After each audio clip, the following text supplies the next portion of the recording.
नमस्कार, मैं छत्तीसगढ़ अखबार के यूट्यूब चैनल इंडिया आजकल के स्टूडियो से सुनील कुमार। इन दिनों खबरों में बहुत बड़े बड़े इनाम रखे जा रहे हैं। एक इनाम रखा है किसी ने कि लॉरेंस बिश्नोई जो जेल में बंद है उसको अगर कोई मार दे, उसका सिर काट दे, चाहे दूसरा कैदी ही सिर काट दे, उसको 1,11,00,000 रुपया इनाम दिया जाएगा। मुझको जो पढ़ने मिला है, कोई करणी सेना के एक राष्ट्रीय अध्यक्ष हैं, उनकी तरफ से ये फतवा जारी किया गया है। मैं नहीं जानता इनका क्या झगड़ा है, करणी सेना का और बिश्नोई का इनका झगड़ा क्या है, मुझको ठीक से नहीं मालूम है। लेकिन मुझको ये मालूम है कि लॉरेंस बिश्नोई सलमान खान को मारने के पीछे क्यों लगा हुआ है। आपको अगर किस्सा याद नहीं है तो मैं बतला देता हूँ। राजस्थान में सलमान खान की एक फिल्म की शूटिंग चल रही थी। ऐसा कहा जाता है सलमान खान के खिलाफ मुकदमा चला था, जिसमें यह कहा गया था कि सलमान खान रात में शिकार करने के लिए निकल गए और काले हिरण को उन्होंने मारा। काला हिरण जो है वो बिश्नोई समाज के लिए बड़ा पूजनीय रहता है, बड़ा सम्मान है, आस्था है उनके मन में काले हिरण के लिए। उनको अपने गुरुदेव का अवतार मानते हैं या ऐसा कुछ है। मुझको धर्म कर्म के बारे में जानकारी कुछ कम है, लेकिन ऐसी कुछ उनकी आस्था है उसमें। तो वो तब से पीछे लगे हुए हैं सलमान खान के कि या तो सलमान खान बिश्नोई समाज से माफ़ी मांगे और या फिर मौत को झेलने के लिए तैयार रहे। तो अभी कुछ अर्सा पहले आपको याद होगा, मुंबई में जहां सलमान खान रहते हैं जिस फ्लैट में, उसकी बालकनी की तरफ कुछ लोगों ने गोलियां चलाई थी। अभी फिर सलमान खान के एक करीबी वहाँ पर नेता हैं, पहले कांग्रेस में थे, फिर एनसीपी में आ गए, बाबा सिद्दीकी, उनकी गोली मारकर हत्या कर दी गई। उनके अपने इलाके में जहाँ वो बड़े नेता थे, धाकड़ थे, दबंग थे, सब थे, उनको मार डाला गया वहाँ पे। और लॉरेंस बिश्नोई गिरोह ने उसकी जिम्मेदारी अपने ऊपर ली कि सलमान खान का साथ देने वाले का यही हाल किया जाएगा। अब सलमान खान की बड़ी तगड़ी हिफाजत की जा रही है। बीच में सुना था कि बिग बॉस की शूटिंग उन्होंने कैंसिल कर दी थी। जो भी हो, जेल में बंद लॉरेंस बिश्नोई गुजरात की जेल में बंद है, साबरमती जेल में। वहाँ से वो फतवे जारी कर रहा है, वहाँ से उसका गिरोह कह रहा है कि हम लॉरेंस बिश्नोई गिरोह के हैं, हमने बाबा सिद्दीकी को मारा है और अब सलमान खान की बारी है।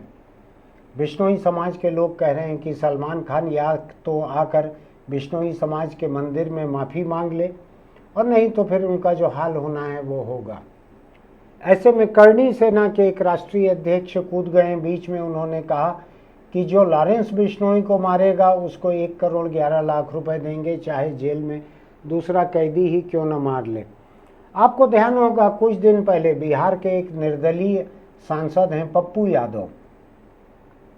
पप्पू यादव की पत्नी रंजीता रंजन छत्तीसगढ़ से कांग्रेस पार्टी की राज्यसभा सदस्य हैं। बिहार में कांग्रेस की टिकट नहीं मिल पाई पप्पू यादव को, तो चुनाव लड़कर निर्दलीय सांसद बन गए हैं वो। उनको भी बाहुबली कहा और माना जाता है कि उनकी अपार ताकत है वहाँ पर।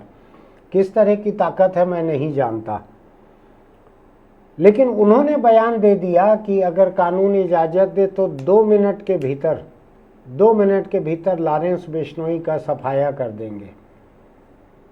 थोड़ा बड़े हौसले की बात है कि जो गिरोह सलमान खान को मारने की बात कर रहा है, वो गिरोह को मारने की बात उसके मुखिया को, जो साबरमती जेल में है गुजरात के, वहाँ पे उसको मारने की बात कह रहे हैं पप्पू यादव। हालांकि इसके तुरंत बाद जब मीडिया के लोगों ने पप्पू यादव से सवाल किया तो वो मीडिया के ऊपर ही भड़क गए, कुछ दूसरा सवाल करने की बात कहने लगे। पता नहीं, बोलने के बाद हिचक गए होंगे। अब पप्पू यादव को धमकियां मिल रही है कि लॉरेंस बिश्नोई से अगर मुंह लगोगे तो निपटा दिया जाओगे। और पप्पू यादव ने केंद्रीय गृह मंत्री अमित शाह को चिट्ठी लिखकर जेड कैटेगरी की सुरक्षा मांगी है और कहा है अगर ऐसा नहीं किया गया तो मेरी हत्या हो सकती है, जिसकी जिम्मेदार केंद्र और राज्य सरकार होगी। बड़ी खतरनाक बात है। अभी कल तक वो लॉरेंस बिश्नोई को चुटकी बजाते निपटा रहे थे, अब उससे जान का खतरा लग रहा है तो हिफाजत मांग रहे हैं। क्या है, असलियत इन दोनों के बीच में कहाँ है मुझको नहीं मालूम। उनका कहना है पप्पू यादव के कि एक व्यक्ति ने उनको फ़ोन करके कहा कि वो लॉरेंस बिश्नोई गैंग का है, और पप्पू यादव का बयान जो है उसको लेकर उसने कहा कि अपनी औकात में रहकर चुपचाप अपनी राजनीति करो, ज़्यादा इधर उधर 3-5 करके टीआरपी कमाने के चक्कर में मत पड़ो, वरना रेस्ट इन पीस कर दिए जाओगे। रेस्ट इन पीस यानी शांति के साथ कर दिए जाओगे, ऐसा कहा गया है पप्पू यादव को, ऐसा उनका कहना है। मुझको नहीं मालूम उनको कहा गया है कि नहीं, लेकिन मैं एक दूसरी चीज़ देख रहा हूँ। बहुत साल हो गए हैं हिंदुस्तान में, बहुत साल हो गए हैं। कई मुस्लिम फतवा देने वाले लोग, कई तरह के हिंदू फतवा देने वाले लोगों के बारे में कहते हैं कि उनका जो सिर कलम कर देगा उसको 1 करोड़ रुपया इनाम दिया जाएगा। कई मुस्लिम फतवेबाज कहते हैं कि उस हिंदू धर्मांध का अगर सिर कलम कर दिया जाएगा तो वो 1 करोड़ रुपया देंगे। मुझको बीच में शक ये भी होने लगा है कि क्या इस देश में नकली नोट 1-1 करोड़ के छप के आ गए हैं और इन लोगों के हाथ में पड़ गए हैं, जिसको लेकर ये बार बार 1 करोड़ रुपया इनाम रख रहे हैं कि 1 करोड़ रुपया इनाम देंगे। एक लॉरेंस बिश्नोई जेल में रह के ऐसी धमकी दे रहा है मार डालने की सलमान खान को। उधर करणी सेना के प्रमुख जो हैं, जिनका चेहरा नाम सब पहचाना हुआ है, बहुत सारा सोना होना दिखता है, वो कह रहे हैं कि लॉरेंस बिश्नोई का जो सिर काट देगा, भले कोई कैदी काट दे, उसको 1 करोड़ 11 लाख रुपया देंगे। आखिर हो क्या रहा है इस देश में? क्या इस देश में केंद्र सरकार और अलग अलग राज्यों की सरकारें, इन सब की मौजूदगी में इस तरह की बातें कहना, क्या कानून इसकी छूट देता है?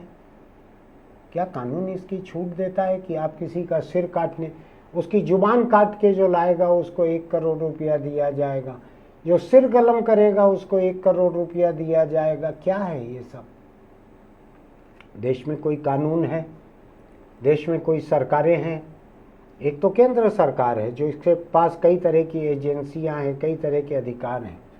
दूसरा, हर राज्य में अपनी अपनी पुलिस है जो कि राज्य की प्रारंभिक जिम्मेदारी मानी जाती है, कानून व्यवस्था को बनाए रखना, जुर्म को रोकना। तो हो क्या रहा है ये?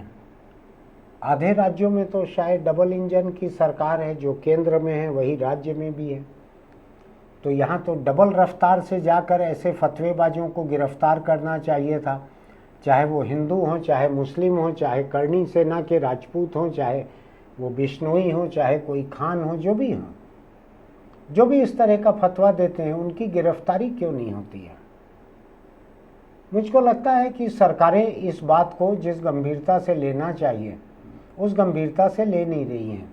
एक छोटी सी कोई ट्वीट कर देते हैं लोग, उस ट्वीट को लेके जेल भेज दिया जाता है लोगों को। बंगाल में आपने कार्टून पोस्ट कर दिया ममता पर तो प्रोफेसर को जेल भेज दिया। कहीं किसी ने गलती से बलात्कार की शिकार किसी बच्ची का नाम या पहचान या फोटो पोस्ट कर दिया, हटा भी दिया तुरंत, उसके खिलाफ पॉक्सो का एक्ट लगा दिया गया और उसको गिरफ्तार कर लिया गया।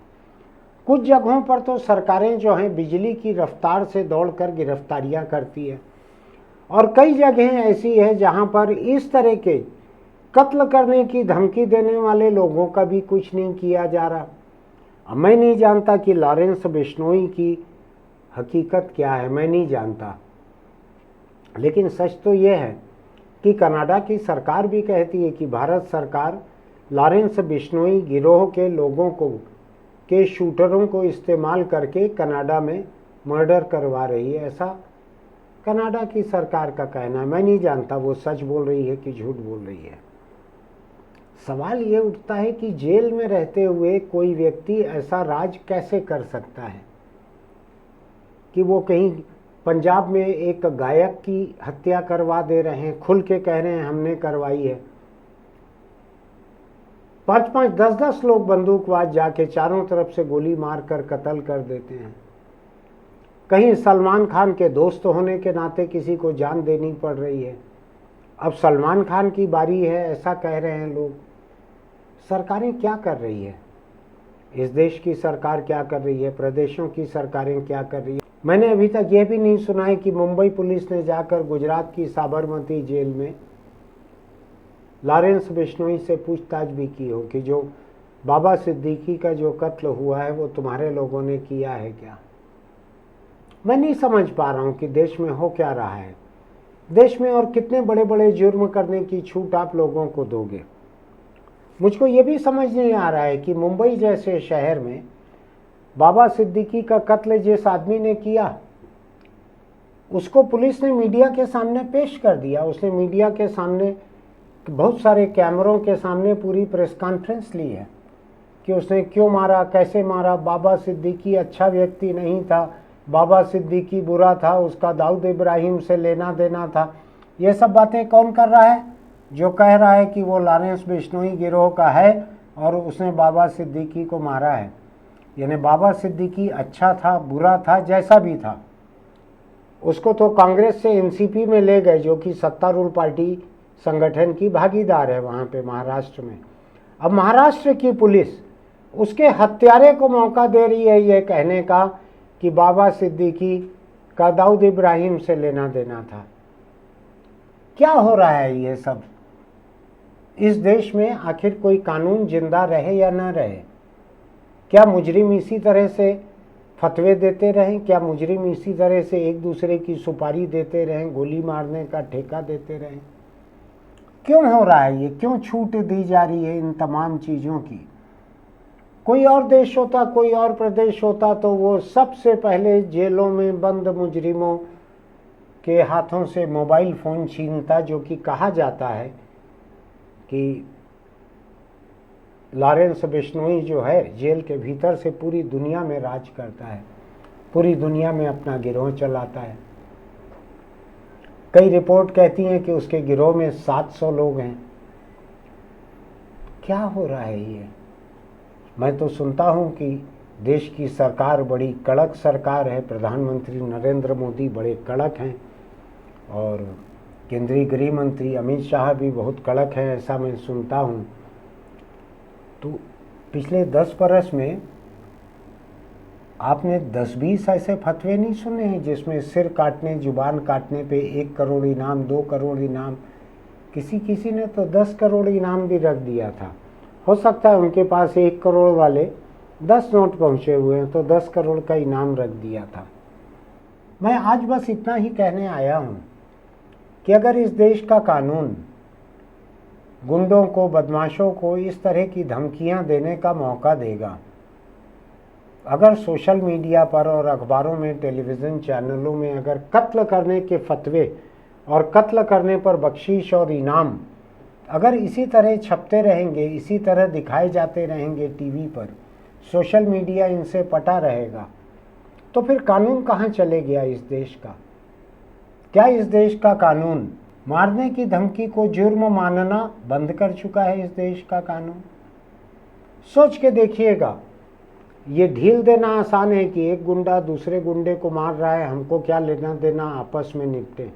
दाऊद इब्राहिम छोटा शकील को मार रहा है, मुंबई में अंडरवर्ल्ड में गैंग वार चल रहा है, हमको क्या लेना देना, ऐसा आप सोच सकते हैं।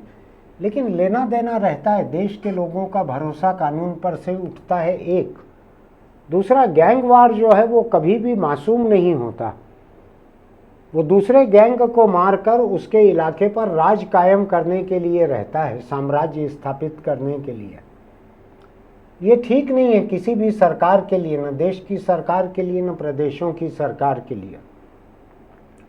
मेरा मानना है कि जहां कहीं कोई ऐसी धमकी देते दिखे कि किसी के कत्ल पर 1 करोड़ रुपए इनाम देंगे, तो सबसे पहले तो उनको जेल में डालना चाहिए।